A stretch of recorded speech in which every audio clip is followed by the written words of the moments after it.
책 읽어주는 남자 장발장의 너. 책 읽고 싶니? 안녕하세요, 장발장입니다. 이번 시간은 트라우마에 대한 자전적 심리 에세이 불안이 젖은 옷처럼 몸에 달라붙어 있을 때의 저자 박성미 작가님과 함께 하겠습니다. 안녕하세요. 안녕하세요. 작가님 또 네. 찾아주셨네요. 네. 그리고 또 신간이 나왔다는 거 네. 개인적으로는 정말 대단하다고 생각을 하고 있어요. 네.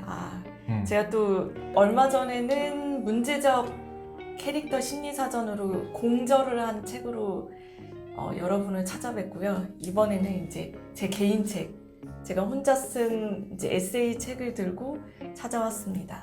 네. 얼마 안 된 것 같은데 벌써 네. 새 책이 나오셨다 그래가지고 네. 좀 놀라기도 했어요. 네. 8월 정도에 또 하나가 나올 예정입니다. 오, 진짜 네. 또 나와요? 네. 굉장히 네. 다작을 하시는 지금. 네. 야, 8월에 또 나오시는구나. 내년에도 이제 네. 2권 정도 예정이 되어 있는데, 하나는 문제적 캐릭터 심리사전의 후속편인 문제적 로맨스 심리사전 오, 으로 나오고, 야, 너무 재밌겠다. 네. 또 다른 하나는 이제 또 사진 작가분하고 함께하는 또 책이 있습니다. 굉장히 다양한 서적들을 하시네요. 네. 에세이, 게다가 뭐 네. 영화를 분석한 네. 뭐 내용이라던가 뭐 사진까지 왕성한 활동을 하고 계시네요. 네. 전에는 팟캐스트 활동할 때는 그렇게 활동하시는지 몰랐는데 최근 들어서 뭔가 좀 작가의 길로 완전히 들어서신 것 같아요. 이쪽 길로 가고 싶다라는 생각으로 계속 하고 있었죠. 네. 음. 그리고 이제 결과물이 이제 나왔고, 또 출판사랑 이렇게 어떤 연을 맺다 보니까 계속 기회가 생기는 것 같아요. 이번에 나온 책은 지난번에 나왔던 책하고는 조금 장르가 아무래도 좀 다른 것 같아요. 에세이다 보니까 자전적인 내용을 담고 있다. 스스로 조금 돌아보면서 아팠던 기억, 그리고 트라우마틱한 네. 그런 이슈들을 이 책에 풀어내셨는데, 진짜 직접 겪은 트라우마잖아요. 아팠던 그런 상처이기도 하고, 이 상처의 장면을 글로 쓴다. 그리고 독자들한테 읽힌다. 이거에 대해서는 궁금했거든요. 아픈 경험들이나 뭐 이런 기억들을 떠올리면서 글을 써야 되는 그런 상황이 오는 거잖아요. 그쵸. 예. 그것 자체도 힘들 것 같고, 그리고 이 경험을 누군가가 읽는다는 게 어떤 느낌일까 궁금했었거든요. 글을 쓰면서 고통을 재경험하는 거기 때문에 힘들지 않을까라고 생각을 하실 텐데, 제가 썼던 그 내용들은 사실 제 머릿속에 굉장히 계속 가득 차 있었던 생각이었어요. 그래서 이미 너무 많이 생각을 해서 이거를 꺼내놓는 게 오히려 더 후련한 상태였거든요. 그래서 그 경험들을 이렇게 풀어내고 보다 보니까 오히려 좀 정리가 되는 느낌이었어요. 그래서 머릿속에서는 되게 사실 머릿속에서는 막 이렇게 막 뒤엉켜 있고, 그게 저도 모르게 뭐 약간 저에 대해서도 자기 혐오로 발전하는, 그냥 이렇게 머릿속에서는 사실 되게 점핑이 많이 되잖아요. 그러니까 감정에 영향을 받기도 하고. 네, 그쵸. 네. 그래서 사실 그 경험이 제가 뭔가 잘못한 게 아닌 상황인데도 막 저한테 되게 혐오적인 말을 아주 자동적으로 한다거나, 그런 것들을 글로 쓰면서 내가 이런 것들이 구분되지 않고 마치 내가 스스로 가해자인 것처럼 그러니까 2차 고통을 주고 있었던 거죠. 그래서 그러면 안 되겠다. 그러다 보니까 이게 뭔가 신체적으로도 정신적으로도 악순환이 된 거 아닐까 라고 생각이 들었고, 글을 쓰다 보니까 그게 정리가 되고, 그리고 중요한 거는 네. 제가 글로 썼던 거는 사실 제 통증에 대한 거였었거든요. 이 통증이 어디서 시작되는지 알고 싶다라는 게 가장 큰 글을 쓰게 된 원인이었는데, 쓰다 보니까 이런 상황들, 처음에는 쓸 때는 그냥 이게 통증하고 직접적 원인이 없는데 나를 괴롭게 하네 하면서 이렇게 썼는데, 쓰다 보니까 제가 저에게 일어난 고통에 이제 대하는 방식을 좀 패턴을 알겠는 거예요. 뭔가 힘든 일이 있으면 그걸 다 이렇게 다 다 끌어안는다고 해야 되나 이렇게 먹고서 내뱉지를 않는 거죠. 그러니까 몸으로 다 나타나는 거예요. 신체화 증상으로. 신체화로. 그래서 내가 그런 게 있었구나라는 거를 글을 쓰면서도 알게 되고, 그리고 거기서 딱 그쳐야 되는데 또 몸이 아프면 몸이 아픈 저 자신에 대해서 또 그 혐오하는 이야기를 한다라는 것도 글을 쓰면서 알게 됐고, 그래서 네, 그런 것들이 글을 쓰면서 좀 객관화가 되다 보니까 좀 편했던 것 같아요. 마음이 좀 후련하다라는 생각이 들었고, 그걸 다른 사람이 읽어주면 좋겠다는 생각이 들었어요.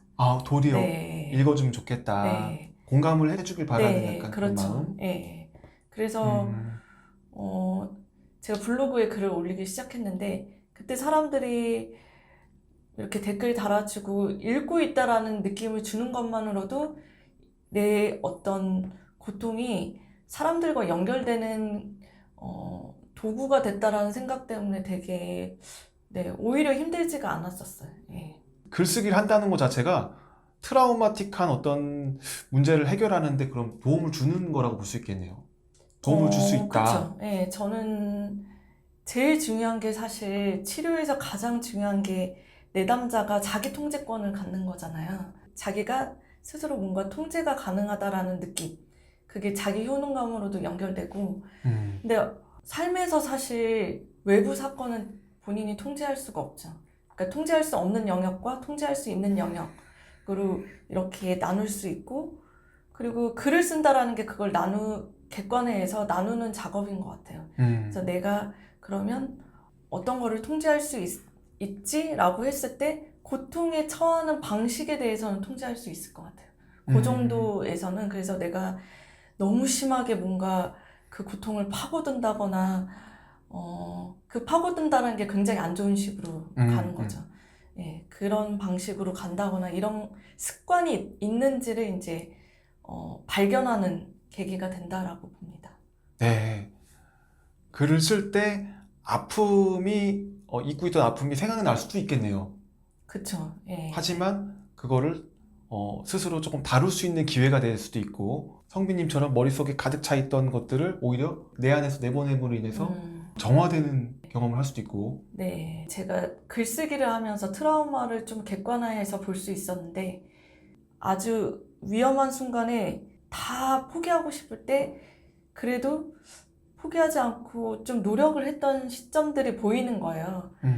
그리고 이렇게 글쓰기를 하고 좀 시간이 흘러서 보면은 너무 불쌍한 거예요. 얘가 누군지 막 나갔다라는 생각이 드는 게 아니라 얘 너무 불쌍하다, 애썼다라는 생각이 들어서 오히려 좀 그런 좀 뭐라고 할까, 안타까움. 그러니까 이미 분리가 된 거죠. 그때의 저와 제가 분리가 돼서 너 고생했다라는 생각도 들고, 그래도 이렇게 포기하지 않고 뭔가 하려고 했구나라는 지점을 발견할 때는 내가 그렇게 트라우마에 눌려 살지만은 않았구나 라는 순간들을 많이 발견할 수 있었던 것 같아요. 그래서 오히려 트라우마보다 내가 더 크구나, 내가 더 큰 존재였구나, 그럼 앞으로도 이거를 내가 잘 다룰 수 있겠구나 라는 생각이 들었죠. 오히려 더 글을 쓰면서 네. 스스로 내면의 힘을 발견하신 것 같네요. 네, 맞아요. 공감에 대해서 네. 노력을 하면서 기르셨다고 하는 장면이 있었거든요. 공감이 노력으로 길러지나요? 노력으로 길러질 수 있는 것 같아요. 그래서 저의 경우에는 제가 20살 때 학교에서 MBTI 검사를 했을 때는 INTP가 나왔었거든요. 네. 그래서 근데 현재는 INFJ죠. 그러니까 뭐 2개가 변했는데 아무래도 20년이 흘렀으니까 충분히 변할 수도 있겠다고 생각이 들어요. 근데 네. 그때 저하고 지금의 제가 같은 인물은 아닌 것 같아요. 그러니까 그때는 굉장히 인지적으로 뭔가를 다 이해를 하고 트라우마를 아직 벗어나지 않고 외면하고 있는 때여가지고, 그리고 몸도 굉장히 안 좋았었어요. 그러니까 여러모로 뭔가 상태가 안 좋았었는데, 그때 또 젊고 하다 보니까 뭔가 시행착오를 되게 많이 겪는데 주변에 되게 좋은 친구가 있었어요. 그래서 그 친구도 너무 많고 저는 의도하지 않게 무슨 얘기를 하면 다 좀 어느 순간에 기분 나빠하는 지점이 있는 거예요. 근데 저는 그럴 의도가 없었기 때문에 더 당황하는 거죠. 그게 뭐 차갑게 얘기했던 것도 있고, 뭐 머리로만 이해를 했기 때문도 있지만 뭔가 내 의도하고는 다르게 전달되는 것 같다. 그리고 이 사람의 얘기를 내가 의도를 잘 파악하지 못했던 것 같아요. 근데 주변에 이제 친한 친구 중에 친구도 많고 또 저도 그 친구랑 얘기하면 되게 기분이 좋아지는 사람이 있었어요. 그러니까 그 친구가 어떻게 다른 사람들하고 소통하는지를 보니까 뭐 얘기를 잘 들어주고 막 호응도 해주고 이렇게 하는 거예요. 그래서 저는 공감을 기르는 방식이 역할 모델을 찾는 게 가장 좋은 것 같아요. 가장 뭐 가까운 사람한테 찾는 게 가장 좋죠. 그래서 이 사람이 어떤 행동을 하고 있는지, 어떤 행동을 하고 또 어떻게 대응하는지를 이렇게 관찰하면서 마치 연기자가 뭐 한 사람을 이렇게 닮으려고 노력하듯이 하는 방식도 맞다라고 생각이 들고, 그리고 뭐 글을 쓰시는 분들이나 그러니까 소설 쪽 쓰시는 분들이나 영화 감독이나 이런 분들도 시나리오 작가분들도 이렇게 관찰을 많이 하시잖아요. 네. 그러니까 그걸 인물로 쓰시기도 하고 그런 과정처럼 그 사람을 닮아가려고 노력을 하는 거죠. 이제 그렇게 하다 보면 가장 내가 담고 싶은 모습을 그 사람에게서 발견하고 그 사람의 행동이나 말을 하나라도 먼저 따라하다 보면 내 마음도 움직여지는 것 같아요. 그래서 내가 뭔가를 어느 시점에 이 사람이 이런 내가 위로해주고 마음이 통한다라는 경험까지 하게 되었습니다. 네. 그리고 저는 영화나 소설 보는 것도 추천드리고 싶어요. 그래서 이 이야기를 보고 내가 어떤 감명을 받는지를 점검해 보는 것도 좋고, 네, 그리고 그 이야기 흐름 속에서 그 인물들이 어떻게 반응하는지, 이런 상황에서 어떻게 뭐 화를 낸다거나 아니면 운다거나, 표정이 되게 배우들이 사실 표정이 굉장히 많거든요. 그런 표정들을 보면서 어떤 감정을 지금 경험하고 있는지를 유추하다 보면은 다양한 감정을 내가 경험할 수 있는 지점까지 가는 것 같아요. 실제로 배우들도 그런 감정을 느끼기 위해서 굉장히 노력하고 연습을 하거든요. 네, 그래서 저는 영화 보고 그렇게 하는 방법도 추천드리고, 혼자서는 너무 힘들다 그러면 최근에 일반인 상대로 하는 그런 배우 수업도 굉장히 많더라고요. 네, 그래서 연극을 해보시는 것도 추천드리고, 그거는 너무 뭐 극이들만 하는 거야 라고 생각이 드시면 극 네. 아이들이 모여있는 희곡 읽기 수업도 추천드리고 싶습니다. 네. 영화나 뭐 네, 다양한 영화. 거 봐도 괜찮죠? 뭐 네. 연극이라던가 네, 그쵸. 네, 사람들의 이야기가 나와 있는 네. 어떤 작품을 보면 되겠죠? 네. 알겠습니다. 진짜 도움이 될 것 같아요. 영화 같은 거를 많이 보면서. 영화도 너무 액션 그쵸. 막 더드드드드 이런 영화가 아니고 네. 뭔가 사람들의 그 감정이 들어갈 수 있는 네. 어떤 그런 영화를 보면 더 도움이 될 수 있겠네요. 그러니까 네. 좀 버전을 조금씩, 만약에 자극적인 수준이고 좀 단순하게 감정을 표현하는 영화들의 재미를 느끼셨다면 조금씩 낮추시는 게 좋죠. 그래서 가장 저는 그 어려운 단계가 프랑스 영화인 것 같아요. 좀처럼 이해하기가 힘든 게 프랑스 영화들이 많아가지고. 그리고 예술 영화들 막. 그쵸. 그리고 사실 우리나라에서 또 인기가 많은 그 일본 영화, 감성 영화들 많잖아요. 네. 그런 영화들도 사실 되게 섬세하게 감정을 다루고 있죠. 그런 거를 보시는 것도 추천드립니다. 우리가 불안해하는 이유에 대한 이야기를 써주셨는데 불안을 또 직면해야만 하는 이유가 있다. 혹시 그 이유가 어떤 이유가 있을까요? 불안을 사실 외면하고 싶은 게 강하죠. 근데 외면을 하다 보면 네. 반복해서 경험할 가능성이 되게 높아요. 저는 이게 사실 손해라고 생각이 들거든요. 여러 번 경험할 바에는 한 번 경험하고 마는 게 낫잖아요. 그러니까 계속 내가 뭔가 기시감이 있다, 이 불안이. 기시감이 있다라고 하면 직면할 필요가 있는 거죠. 그래서 계속 반복해서 하는 경험에 고리를 끊어야 된다라는 생각이 들어서, 또 불안에 대해서 제가 또 쓴 부분이 있어서 그 부분을 이제 낭독을 해드리도록 하겠습니다. 우리가 불안해하는 이유, 그건 미래에 닥칠지 모르는 재난을 통제하고 싶기 때문일 것이다. 가능한 한 나의 미래를 통제하고 싶어하는 바람이 불안이라는 기제를 통해 온다.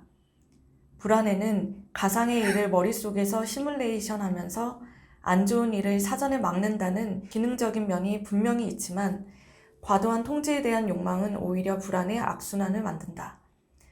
불안으로 인해 불안을 유발하는 일이 발생하기도 하는 것이다. 그러나 우리는 생각보다 우리가 끔찍하게 여기는 그 순간이 막상 현실로 다가왔을 때 생각보다 잘 대처할 때가 많다. 왜냐하면 불안에 빠져 있을 때는 불행한 사건이 주는 영향에만 초점을 맞춰서 미래의 사건이 주는 영향력에 대해 과대 지각하기 때문이다. 막상 현실에서 그 일이 일어나면 우리는 해결에 집중하느라 사건이 주는 영향력에 머무를 수 없다. 그리고 과거에 날 불안하게 했던 사건을 경험하고 그 사건의 영향력이 내가 우려했던 것보다는 적다는 것을 알게 된다. 그러니까 이 얘기를 그냥 쉽게 얘기를 하면 불안이라는 건 아직 오지 않은 미래에 대해 불안할 때가 되게 많잖아요. 근데 그 미래는 우리가 통제할 수가 없어요. 그리고 사실 그렇게 생각으로 할 때는 이런 일이 일어나면 안 돼 라고 하는 그 영향을 너무 집중해서 생각했을 가능성이 높아요. 근데 막상 그 일이 뭐 일어나지 않을 가능성도 높고 일어났다 하더라도 그 일을 해결하느라 우리는 되게 바쁘거든요. 그리고 변수가 되게 많아요. 그때 나를 도와주는 사람이 있다던가 아니면 사실 그 일이 그렇게 크게 일어나지 않았다던가 아니면 내가 생각보다 대처를 잘했다던가 그렇기 때문에 그 일을 맞닥뜨렸을 때는 우리는 굉장히 다른 방식으로 해결할 가능성이 높은 거죠. 근데 이 영향력을 과대 지각하기 때문에 불안하다라는 생각이 들었거든요. 그래서 이 불안 자체로 이 불안은 이제 그 자체로 우리를 굉장히 고통의 수렁에 잡아 넣는 감정인 것 같아요. 스스로 이렇게 잡아 넣는 감정이고 현대에서는 사실 많은 걸 통제하게 하기 때문에 좀 불안이 습관이 되어버린 것 같다라는 생각이 들거든요. 그래서 의도적으로라도 이제 우리가 알 수 없는 미래에 대해 생각하기보다는 현재 지금 내가 느끼는 감각, 지금 내가 만나는 사람에게 집중하는 것이 중요하다라는 생각이 듭니다. 네. 그래서 명상이 이제 도움이 많이 되고 저도 도움을 굉장히 많이 받았고 운동도 굉장히 도움이 많이 돼요. 글쓰기도 좋고요. 근데 운동이 도움이 많이 되는 거는 즉각적인 도움이 확 오는 것 같아요. 운동 같은 경우에는 막 신체를 힘들게 하다 보면 생각이고 자시고 못 하거든요. 그래서 이 힘든 거에 집중을 할 수밖에 없어요. 그래서 불안에 빠지지도 않죠. 그래서 굉장히 몸을 단련하는 것도 장기적으로도 도움이 되지만 즉각적인 도움도 된다라고 말씀드리고 싶습니다. 아, 그러네요. 그 신체 감각이 활성화가 되다 보니까 다른 생각을 할 수 있는 여유도 좀 줄어들고 그렇죠. 네. 예를 들면 이제 한창 이제 10km 마라톤을 네. 많이 했을 때가 있거든요. 네. 근데 마라톤 같은 걸 한다고 하면 정말 몸이 힘들고 지치고 포기하고 싶고 막 정말 여러 가지 생각이 그런 생각은 물론 들죠. 하지만 네. 온통 그 모든 감각이 몸에 있었던 것 같아요. 그쵸. 몸의 고통에 모든 네.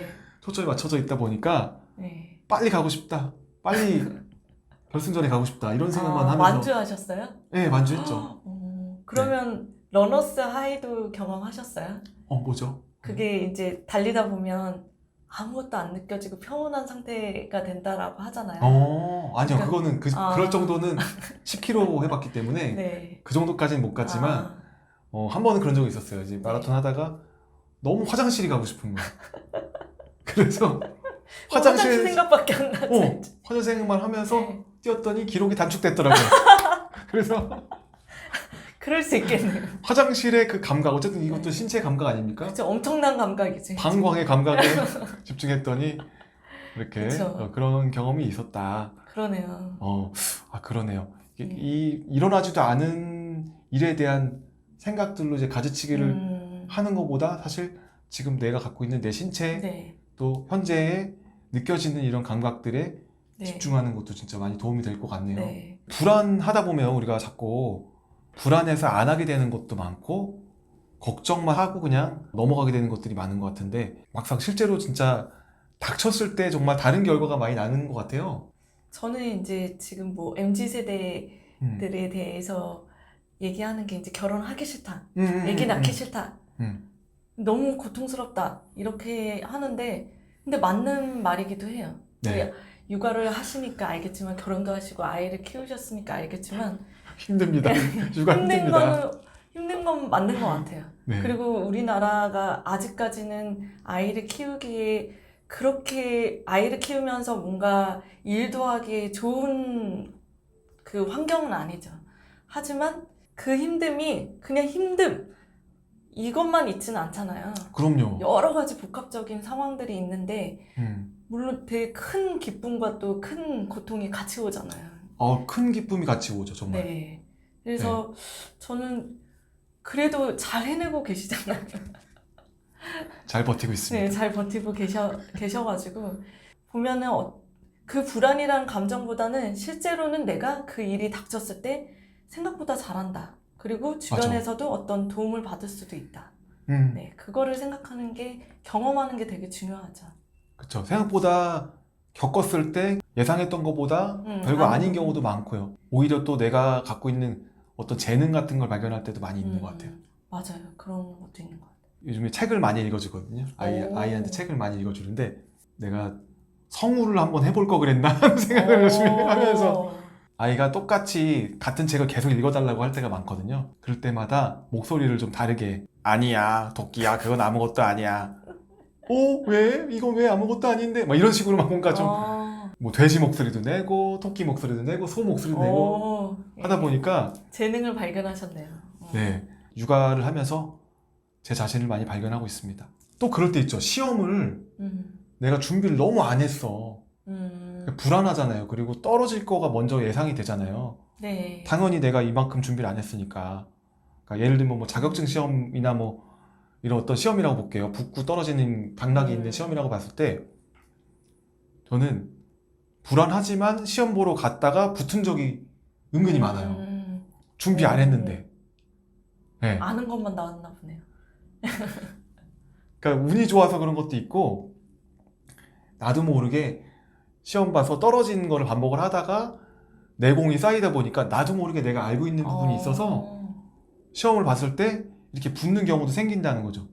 그쵸. 근데 불안부터 하니까 내가 준비를 많이 안 한 것 같고 3번 떨어졌기 때문에 이번에도 떨어질 것 같아서 시험 보러 안 갔다면 붙는 경우가 또 없었겠죠. 이런 경우는. 그러네요. 네. 근데 이런 경우도 있었다. 그래서 어쨌든 불안하지만 직면을 했더니 결과물이 나오는 경우도 있었거든요. 혹시 책 쓰실 때 불안하거나 그러진 않으세요? 책 쓸 때요? 네. 내가 쓴 책이 네. 이렇게 좀 잘 안 나오면 어떡하지? 예. 이번에 진짜 격렬하게 경험을 했어요. 막상 이제 책이 나오고 온라인 서점부터 이제 판매가 시작되는데 갑자기 걱정이 되는 거예요. 이 책을 아무도 안 사면 어떡하지? 설마 아무도 안 사진 않을 텐데 아무도 안 사고 막 뭐 이렇게 리뷰 같은 것도 악플 달리는 거 아니야? 그런 생각이 계속 들어가지고 잠을 못 자겠는 거예요. 그리고 악플까지는 아닌데 되게 황당한 리뷰를 달린 걸 또 봤어요. 네. 그러니까 그렇게 불안한 그러면 안 와중에 되는데 그런 거. 근데 그때 이제 어떻게 보면 현타가 생겼죠. 어떤 리뷰냐면 이제 왜 책을 나는 받아보지도 못했는데 배송 완료로 해놨냐. 내가 다른 서점 이용하다가 이제 이 서점을 이용하는데 왜 이런 식으로 하냐는 거죠. 책에 대한 내용이 없어요. 아직 책을 받아보지 않았기 그러니까 때문에. 작가에 대한 내용이 아니라서.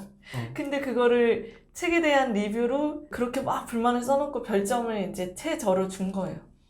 그걸 보고 참 좀 억울하긴 했죠. 이거 책에 대한 내용의 리뷰를 다는데 왜 서점에 대한 컴플레인을 이렇게 할까? 그냥 이 분이 뭔가 불쾌감이 있어서 이렇게 했나 보다라는 생각이 들고 네, 별 생각이 안 드는 거 보니까 내가 그렇게 뭐 불안할 필요가 없었네 라는 순간들을 이제 더 이후에도 많이 마주하게 됐죠.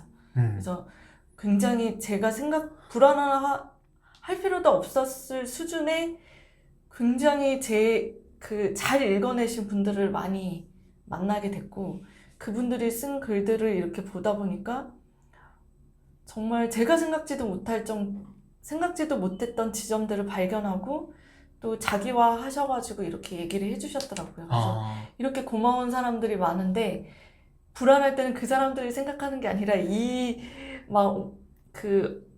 악플러들이나 가장 키보드 저한테 워리어들. 그쵸 그쵸 그 사람들만 생각하면서 했는데 생각보다 있지도 않아요. 많이 있지도 않아요. 네, 책의 성격상 책을 읽는 분들은 그렇게까지 막 악플 받는 분들은 많지 않기 때문에 네 그래서 괜한 걱정을 한 거죠. 불안했지만 겪어보니까 막상 네, 그런 일이 없었고 네, 좋은 또 피드백을 받게 돼서 네, 더 힘이 되셨다라고 얘기해 주셨네요. 네. 예전에도 저희가 성인의 책을 다룬 적이 있었는데 네, 네. 그때 케빈에 대하여라는 콘텐츠 다루면서 네, 애착에 대한 얘기를 했었죠. 네, 여기 네, 위에 네. 나오고 있습니다. 여기 위에. 예. 뭐 아시는 분들은 이제 점검하면서 들으시면 좋을 것 같아요.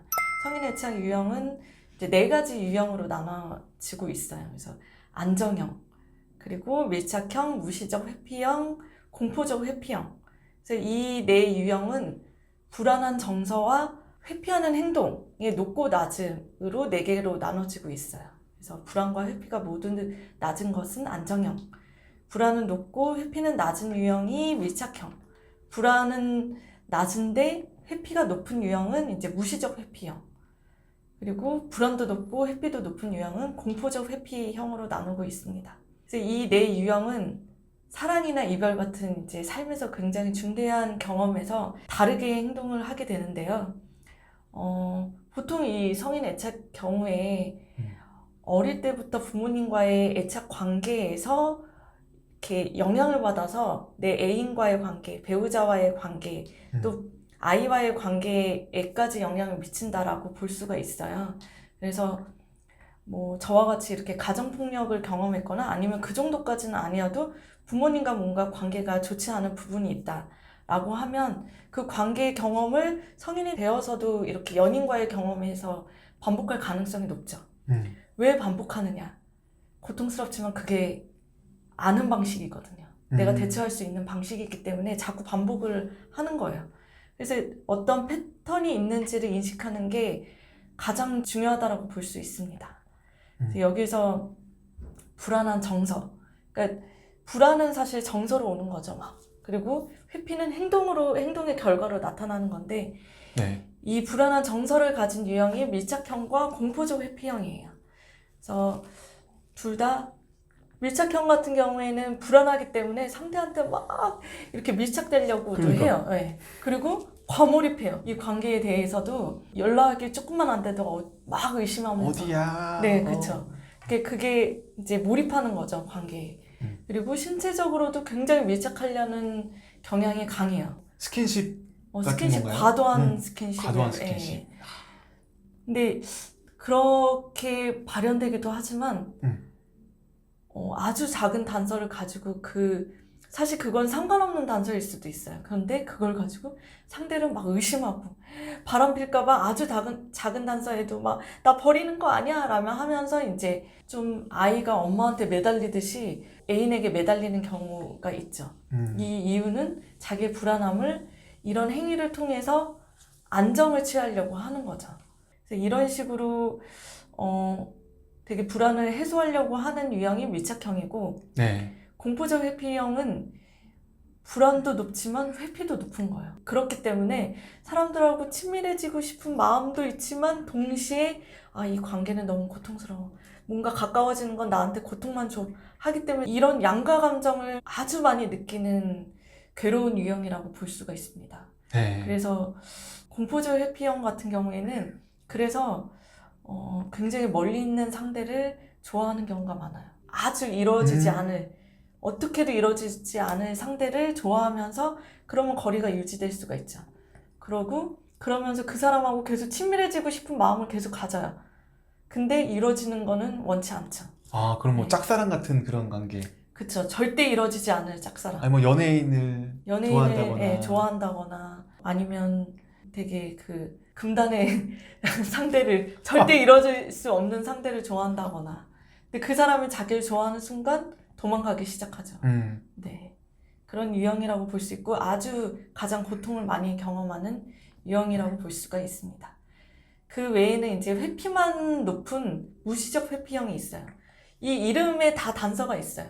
불안이 낮기 때문에 이제 회피 행동만 하는데, 그러니까 상대의 어떤 값어치를 낮게 보는 유형이라고 볼 수가 있어요. 그래서 가까움은 사실 고통을 유발할 수밖에 없거든요. 나한테 상처 줄 수 있는 가능성을 계속 열어두고 있는 거잖아요. 그러니까 그 나한테 고통을 줄 수 있는 존재를 거리를 두는 거예요. 그러면서 이제 말로는 뭐 사는데 뭐 사람이 뭐가 필요하냐 이런 식으로 얘기를 하면서 자기 행동의 정당성을 갖는 거죠. 근데 이 세 유형 다 어릴 적 부모와의 불쾌한 애착 경험에서 시작됐을 가능성이 높고 성인이 된 이후에도 반복되고 있다라고 보시면 됩니다. 그래서 이런 내가 어떤 패턴을 가지고 있는지, 내가 무시적 회피형의 패턴을 가지고 있는지, 아니면 뭐 공포적 회피형, 아니면 이제 밀착형의 패턴을 가지고 있는지 인식하는 게 굉장히 중요하고요. 그래서 이게 헤어질 때도 사실 나타나요. 이 연인 관계를 보는 게 좋은 게 부모와의 관계에서 반복됐던 거를 연인에서 반복되는 경우가 굉장히 많거든요. 그리고 연인처럼 특수한 관계는 사실 많지가 않아요. 그래서 이 연인 관계에서 그 사람의 고유한 관계 패턴이 여실히 드러나기 때문에 그걸 살펴보는 게 가장 좋습니다. 네, 그 지난 영상에서 사랑보다 이별이 중요하다 네. 라는 얘기 해주시면서 이게 무슨 소리지? 라는 생각을 하게 만드시는 얘기를 해주셨는데, 바로 이별했을 때 뭔가 이런 그 유형들에 대해서 알아갈 수 있는 시간이 생기지 않을까라는 또 생각이 드네요. 사실 연애를 하는 중에는 지금 ING잖아요. 네. 그러니까 어떤 뭐 패턴을 인식하고 이런 게 쉽지 않죠. 계속 진행되고 있고 나는 움직이고 있고, 그러니까 관조하기가 굉장히 어려운데 이제 이별하고 나서는 사실 돌아보게 되잖아요. 네. 내가 어떻게 이 사람과 만났었고 거기에서 뭐 어떤 경험을 했었고 이런 걸 혼자서 돌아볼 수 있게 되다 보니까 그때 뭔가 저의 경우에 있어서도 내가 어떤 게 결핍됐는지를 알 수 있더라고요. 그래서 진짜 이별하고 나선 별의별 생각을 다 하게 되죠. 막 내가 너무 이렇게 해서 그 사람이 헤어진 거 아니야? 그리고 아니야. 뭐 나는 사실 그럴 수밖에 없어서 뭐 이렇게 뭐 자기 변명도 하고 별의별 생각을 다 하는데, 근데 연애 경험이 축적이 되다 보면 다 다른 사람을 만났는데도 제가 실수하는 반복되는 실수들이 보여요. 그러니까 그런 것들을 어떻게 보면 저희 패턴인 거죠. 그 패턴을 인식하고 내가 이런 어떤 약한 부분이 있구나. 그런 것들을 알고 그 다음 연애할 때는 그러지 않으려고 되게 굉장히 노력을 해야 되죠. 네. 계속 뭔가 헤어지는 방식이 비슷하고 네. 어떤 비슷한 문제 때문에 계속 헤어지는 그쵸. 그거를 발견하게 된다면 네. 뭔가 좀 변화의 계기를 좀 마련할 수도 있는 거네요. 그쵸. 어떤 분들 같은 경우에는 비슷한 얼굴만 좋아하시는 분들도 있어요. 그런 것도 패턴의 하나라고 볼 수 외모, 있고. 그쵸. 네, 외모. 그리고 어떤 분들은 헤어질 때 그 헤어지는 방식도 사실은 우리가 반복하고 있거든요. 그런 것도 보시면 좋고, 그 어느 시점에서 이 상대에 대한 어떤 그 애정이 떨어지는지, 네, 실망하는지를 보시는 것도 좋습니다. 네. 본인이 금사빠인지 예. 혹은 뭐 확 어떤 시점에서 내가 사랑이 식어버리는 포인트가 있다면 분명히 관련이 있겠네요. 혹시 그 이별을 경험할 때 네. 지금 당장 이성적으로 뭔가 아픔을 들여다보긴 어려울 것 같아요. 그러니까 어느 정도 지났을 때 이 나의 아픔을 좀 들여다보는 시간을 가지면 좋을지. 저는 직후에도 상관은 없다고 생각이 들긴 해요. 네, 왜냐면 그때 이제 막 생각이나 감정이 쏟아져 나오잖아요. 네. 근데 그때 저 같은 경우에 이제 글을 썼죠. 근데 이 글은 막 뭐 이렇게 책으로 나올 만한 글은 아니에요. 막 그냥 하고 싶은 얘기 이 새끼 진짜 이러면서, 왜냐면 저도 잘못이 있지만 그 사람에게도 연약한 부분이 있으니까 그게 저한테 고통으로 이어졌던 것도 있거든요. 그리고 그때는 감정이 격하니까 다 그 격한 걸 다 썼어요. 그래서 막 쓰고 뭐 그러다 보니까 쓰는 과정을 보시면 되게 막 글로 욕을 쓴다고 해도 한계가 있어요, 사실. 뭐 A4 반, 뭐 어느 순간에 화가 풀려요. 이게 왜냐면 팔이 아프거든. 팔이 아프고 다른 신체적 감각으로 가는 거죠. 그리고 약간 그 과정에서 객관화가 조금씩은 돼요. 예. 그래서 감정이 극화되는 것까지는 막을 수 있는 것 같아요. 막 글을 쓰는 것이. 예. 그리고 말하는 것도 사실 중요해요. 그러니까 내가 믿을 만한 사람한테 글 쓰는 거 너무 힘들다. 그러면 이제 믿을 만한 사람한테 얘기를 하는 거죠. 얘기를 하다 보면 그 사람의 눈으로 나를 또 바라보게 되잖아요. 어느 네. 시점에 이제 그게 뭐 현타라고도 하는데 이렇게 내가 지금 너무 이 얘기를 심하게 반복하고 있고 얘가 나를 어린 양 부리는 걸로 볼 수도 있겠다라고 하면은 조금 정리가 되죠. 이제 감정이 한 단계 식는 건 있을 수 있어요. 그래서 말하는 거, 글 쓰는 거 그런 것들이 좀 도움이 될 수가 있을 것 같고, 그리고 약간 이제 그런 어떤 감정의 소용돌이에서 내가 조금 벗어났다. 네. 근데 이걸 이제는 반복하지 말아야 되는데 어떻게 해야 될까라는 시점에서는 저는 이제 가까운 사람의 피드백을 듣는 게 되게 중요하다라고 생각이 들어요. 보통 요즘에는 이제 잘 조언 안 하려고 하잖아요. 이제 꼰대라는 그렇죠. 소리도 듣고 뭐. 조언 잘못하면 네, 그쵸. 관계가 안 좋아지고. 네, 그래서 믿을 만한 사람, 내가 이 사람한테는 정말 이 사람의 얘기는 신뢰한다 라는 사람 한 3사람 정도한테 피드백을 들어보고, 근데 그 사람들도 자기의 시각에서 바라보는 거기 때문에 이 사람 셋이 어떤 공통점이 있는지를 보시는 게 좋을 것 같아요. 이제 그 사람 3명 중에서 나에 대해서 피드백 하는데 겹치는 게 있네? 그리고 내가 생각했을 때 나도 그걸 내적으로 동의하고 있어 라고 하는 지점이 있다면 그 지점에 대해서는 명확히 구분을 하는 게 좋은 것 같아요. 나는 이런 게 약하구나 라고 생각을 하고 있고, 그런 다음에 그러면 이 부분 중에서 내가 바꿀 수 있는 부분과 바꿀 수 없는 부분을 이제 구분을 해야 되죠. 뭐 예를 들어서 말이 느리고 눈이 처지고, 그리고 저는 당황하면 일단 얼어붙거든요. 이런 걸 고칠 수가 없죠, 사실. 네. 캐릭터죠. 네. 개인이 이런 갖고 거를 있는. 바꿀 수가 없기 때문에 그런 것들을 구분해 줘야 돼요. 네. 네. 안 그러면 이제 자기 혐오로 빠지기 때문에 내가 마치 바꿀 수 있는 것처럼 착각하게 돼요, 생각 속에서는. 그런 것들을 구분하고 이제 바꿀 수 있는 부분이 뭔지, 이것도 사실은 이렇게 A4에다가 바꿀 수 있는 부분, 바꿀 수 없는 부분 해서 적는 게 좋아요. 이렇게 가시화하는 게 되게 중요하거든요. 그래서 바꿀 수 있는 부분 내가 적은 걸 보고 이 부분에 대해서 글로 쓰다 보면 이제 머릿속에도 한 번 더 자리 잡게 되잖아요. 그래서 내가 다음에 어떤 행동을 할 때 비슷한 상황에서 다른 행동을 할 가능성을 계속 높여주는 거죠. 이제 이런 발견을 해야 행동으로도 옮겨질 수 있습니다. 네. 되게 말씀하시면서 저도 생각을 해봤거든요. 성민님이 갖고 있는 어떤 캐릭터, 성격, 뭐 눈 얘기도 해주셨는데 예를 들어서 얼굴이 이렇다고 해서 뭔가 좀 요즘에는 성형 기술이 발달했으니까 내가 이렇게 바꿀 거야. 물론 그럴 수 있겠지만 바꿀 수 있는 부분이기도 하네요. 그렇지만 예를 들어서 외모가 있다 그러면 내가 갖고 있는 고유의 외모를 바꾸는 게 아니고 옷차림을 내 외모에 맞게 바꾼다. 이런 식으로 좀 생각을 하시면 좀 더 이해가 쉬우실 것 같다는 생각이 들었어요. 네. 그래서 내가 갖고 있는 고유의 캐릭터가 분명히 있을 건데 이 캐릭터를 자꾸 바꾸려고 하면은 내가 자존감이 떨어질 수밖에 없고, 그렇죠. 예를 들면 내 목소리가 이런 목소리인데 이 목소리를 가지고 자꾸 막 그런다라기보다는 목소리에 걸맞는 말투를 개발하는 방식으로 맞아요. 그렇게 네. 이해를 하면 되겠네요. 네. 그리고 이런 발견들이 너무 어려우신 분들도 있어요. 네. 왜냐면 이제 감정이 계속 이제 줄어들지가 않고 계속, 그러니까 밖이 시끄럽고 안도 시끄럽고 이러신 분들을 같은 경우에는 발견이 어렵기 때문에 네. 상담을 통해 하시기를 권해드립니다. 그쵸. 상담을 하다 보면 이제 상담자가 네. 그 상담자에 대한 뒷담화를 하는 경우도 되게 많은데, 그럴 경우를 보면은 대체로 내가 나아지지 않았다, 그 사람은 나를 치료해주지 않았다 라고 얘기를 하시는데, 네. 상담은 여러분을 이렇게 치료해주는 의사와 같은 존재가 아니에요. 그러니까 여러분이 스스로에 대해서 지금 발견하지 못하는 것들을 발견할 수 있고, 그리고 그것들을 이제 스스로 해결할 수 있게 조력을 하는 거라고 보시면 됩니다. 네.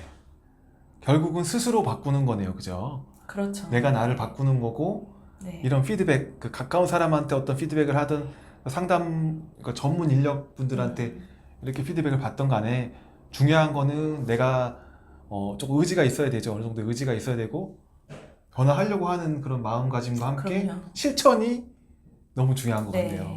네. 상담이 가장 안전한 게 내가 뭔가 실천하다가 시행착오를 겪는 거를 또 다룰 수도 있기 때문에 네. 그게 가장 안전하게 갈 수 있는 방법이죠. 네, 가까운 그 상담소로 오시면 네, 전문 인력 그쵸, 전문 인력. 네네네 전문 인력을 만나보시면 만나보시면 좋습니다. 네. 제 이메일 주소 timetwim 골뱅이 예, 그러네요. 네이버닷컴 아니, 이메일 주소부터가 상담이네요. 네, 맞습니다. 힐링하는 시간으로 이메일 주시면 제가 친절하게 성심성의껏 상담해드리고 있습니다. 네, 넘어갈까요? 네. 네, 좋은 분량 나왔으니까 이제 바로 넘어가겠습니다. 지금 여기라는 문구가 굉장히 인상 깊게 들어왔거든요. 지금 여기에 머무르는 방법이라고 얘기를 해주셨는데 네. 지금 여기라는 게 과연 무엇일까요? 어떤 걸 얘기하시는 거죠? 이 지금 여기라는 용어 자체는 게슈탈트 심리학에서 나온 용어이지요. 그리고 현재는 지금 많이 쓰시는 것 같아요. 예, 여러 다른 영역에서도 지금 여기를 되게 강조하시는데 아주 간단해요. 지금 내 감각을 생각하시면 돼요. 그리고 여기는 이제 공간을 얘기하는 거고 지금은 시간을 얘기하는 거죠. 그러니까 시공간을 통틀어서 내가 어디에 머무르고 있는지 이거를 보시면 되는데 지금 예를 들어서 지금 저는 여기 이 공간에 있는데 이게 되게 눈부시다. 이게 나한테 지금 얼굴에 닿는 느낌. 그 감각들을 느끼시고 또 에어컨이 살살살 나오고 있네. 이렇게 이런 것들을 느끼시면 좋은 게 그리고 옆에 있는 사람과 어떤 얘기를 하고 있는지 지금에 집중을 하는 거죠. 이 얘기하면서도 사실 딴 생각할 수도 있잖아요. 딴 생각을 하다가도 다시 와서 여기에 집중하려고 노력하시는 네.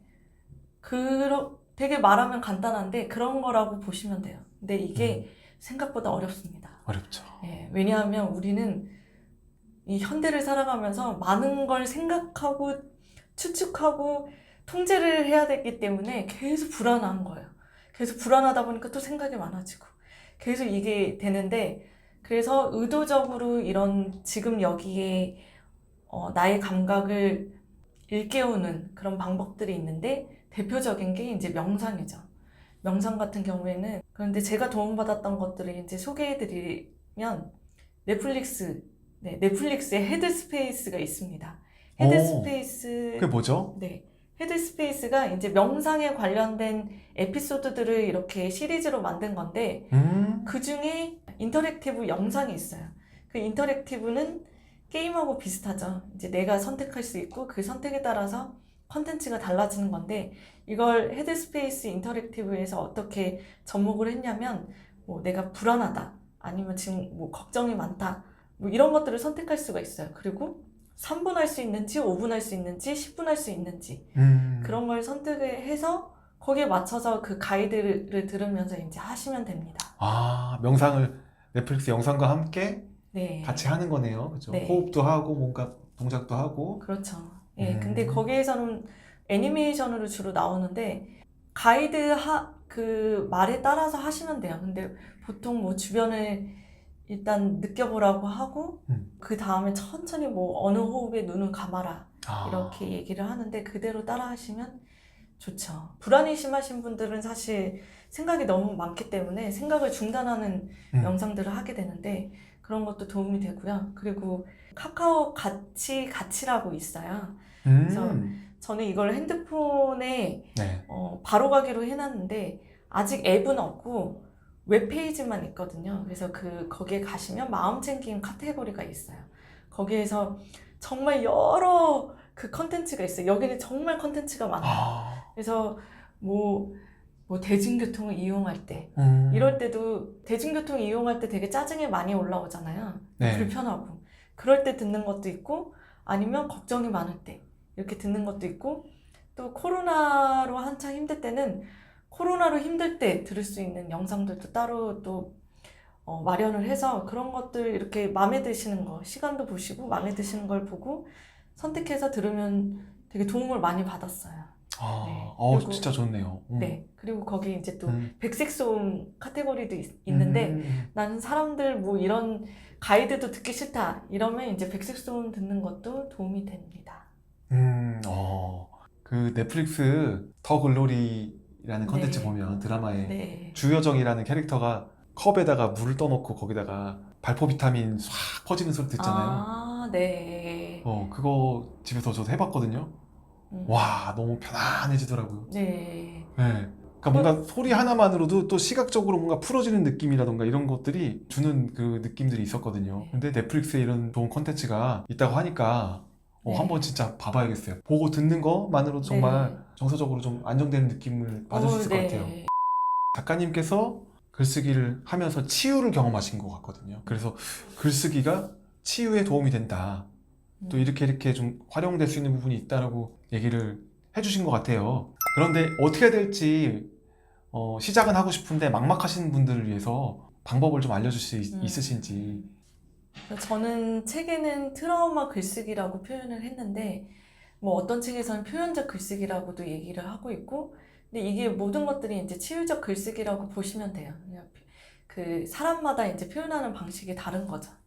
근데 이제 트라우마는 사실 굉장히 감정으로만 가득 차 있고 아직 언어화되지 않은 정보라고 보시면 돼요. 그래서 내 머릿속에 계속 둥둥둥둥 떠다니고 있다가 갑자기 뭐 나한테 이상한 말을 건다거나 이런 식으로 작동을 하죠. 그래서 침투사고라고도 불리는데 마치 외부에서 내 머릿속에 딱 생각을 집어넣듯이 나에 대한 부정적 평가를 머릿속에 막 아무렇지도 않게 떠올릴 때가 있어요.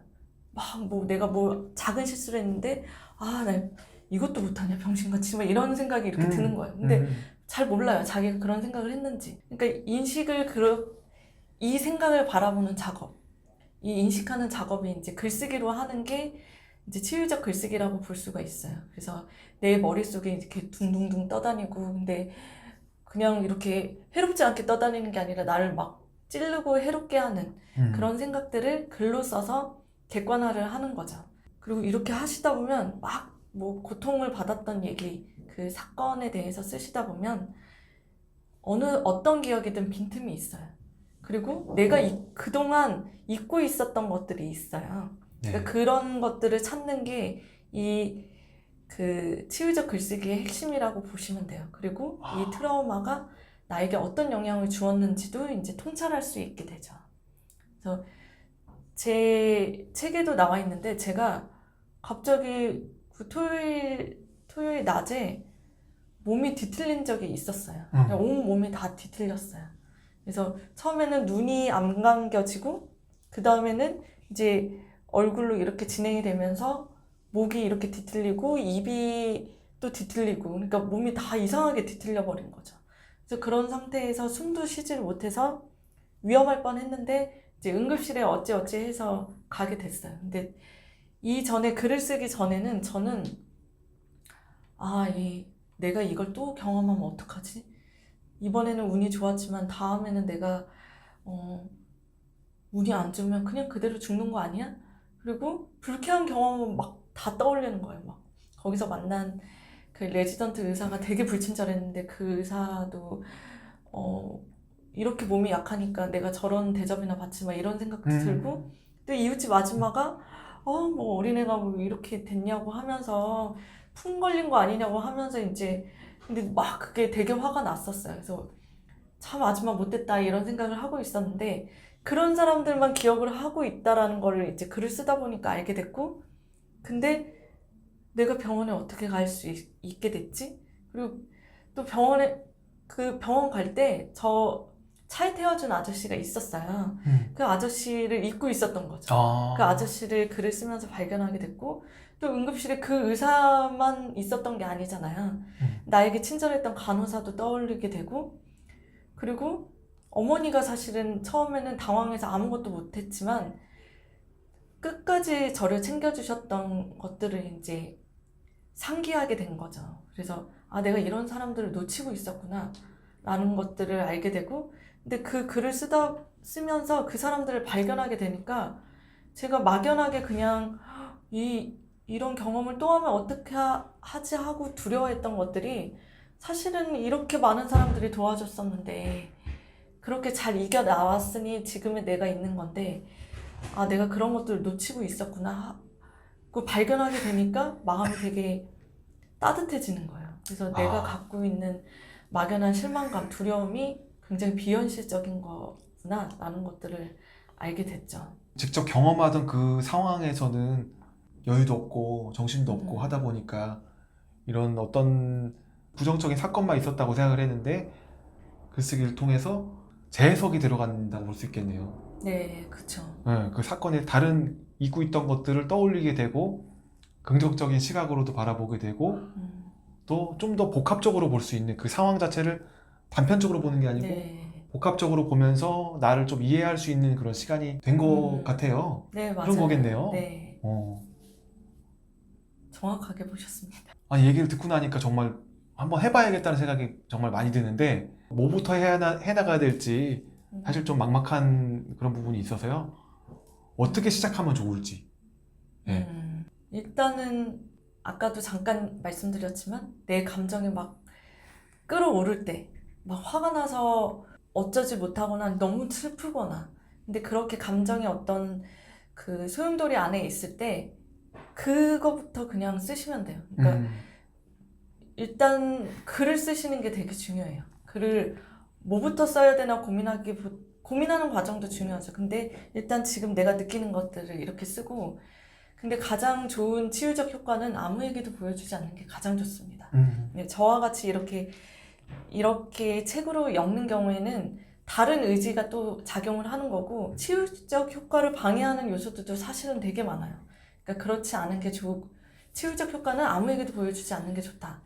그리고 왜 이게 글 쓰는 게 중요하냐면 글을 쓴다라는 건 어떤 지점부터 써야 돼요. 그러니까 그 지점을 쓴다라는 걸 이제 닻을 내린다라고 표현할 수가 있는데 어느 한 지점에 닻을 내려서 써야 되는 거죠.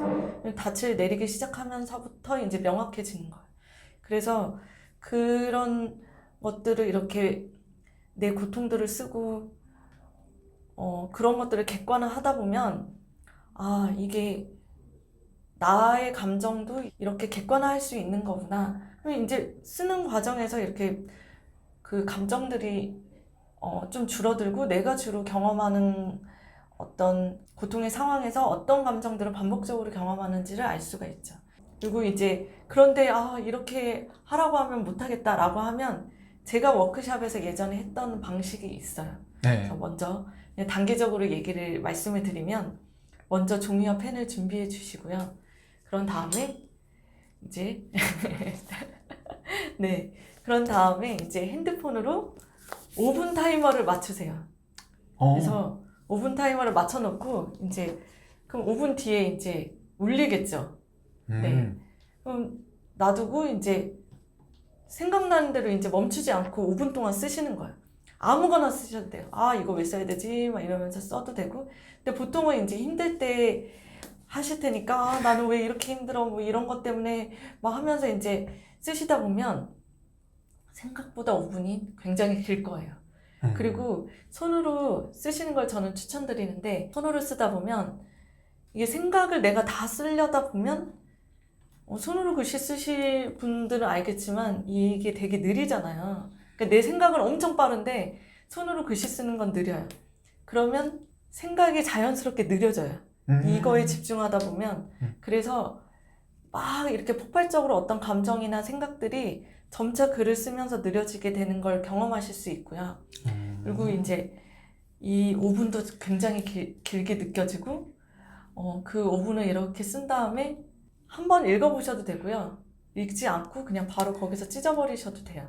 그래서 이렇게 찢어버리고 나시면 약간 멍한 상태에 머무실 거예요. 그러면서 이게 바로 좀 일종의 명상 효과라고 할 수가 있거든요. 비웠네요. 뭔가 네. 막 쓴 다음에 비우고 찢어버리는. 네, 찢어버리는 네. 거죠. 생각이 뭔가 네. 팍 그죠? 날아간 것 같은 느낌으로. 네. 그래서 내 생각을 이렇게 바라볼 수 있다. 그리고 어떤 걸 발견할지는 이제 하시는 여러분의 몫이라고 할 수 있습니다.